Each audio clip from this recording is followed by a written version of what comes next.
Dead on the spot naman ay isang lalaki matapos pagbabarilin sa San Jose del Monte, Bulacan. At lumalabas po sa investigasyon ng mga otoridad na planado ang pagpatay sa biktima. Nahuli naman ang 5 suspects sa follow-up operation. Detalye sa report ni Jim Tejano. Nakuhanan ng CCTV ang enkwentro sa Barangay Graceville, San Jose del Monte, Bulacan.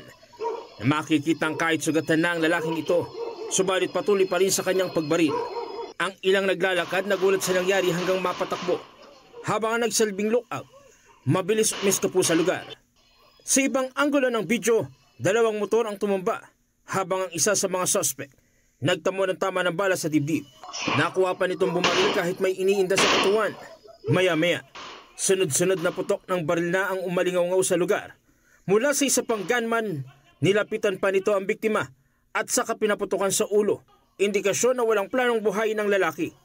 Kita rin sa video ang pagdating ng isa pang kasabwat na siyang tumulong mag-angkas sa motorsiklo sa isang kasamahang may tama sa dibdib. Dead on the spot ang biktima. Nakinilalang si Marwin Reyes, makaraang magtamo ng tama ng bala nang hindi bababa sa 5. Na-recover ng SOCO sa crime scene ng halos 15 basyo ng bala ng baril. Lumalabas po sa aming investigasyon na itong biktima po ay may kikitain na tao. Ngayon po, nung nandun na po siya sa lugar, yung kikitain niya pala is isa rin sa mga suspect natin. Habang ang 3 suspect natin ay nakaabang na po sa lugar, kaya po doon po nangyari yung pamamaril sa biktima.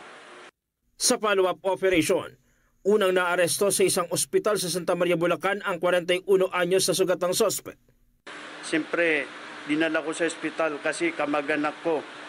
Sabi niya, diretso tayo sa Santa Maria. Doon natin dalhin sa ospital. Doon lang ako sumunod. Wala akong kinalaman na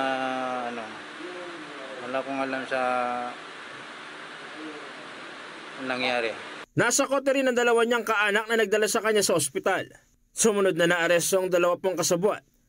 Isang nagsilbing lookout habang ang isa pa'y nagmamaneho ng motorsiklo papunta sa lugar. Na-recover sa 2 suspect ang 2 baril na kargado ng bala. Hindi napadaan lang po ako ng sir eh. Tapos tinawag po ako ng biktima. Yun din, patigil po ako. Nung napatigil po, bigla pong bumulusok yung mga gunman. Bigla po siyang pinagbabaril. Kaya napa-andar po ako palayo. Baliw, ang nagpasama nung sa akin si yung gunman. Pero hindi ko po alam na ganun po yung mangyayari. Ang motibo, paghihiganti ng isa sa mga suspect sa biktima dahil sa nakaraang alitan, bagay na iniimbestigahan pa ng PNP.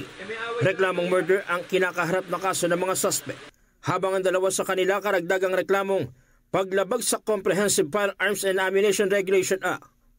Patuloy namang tinutugis ng pulisya ang isa pang suspect na nakatakas. Jim Tejano, para sa mata ng Agila, matatag, matapang, matapat.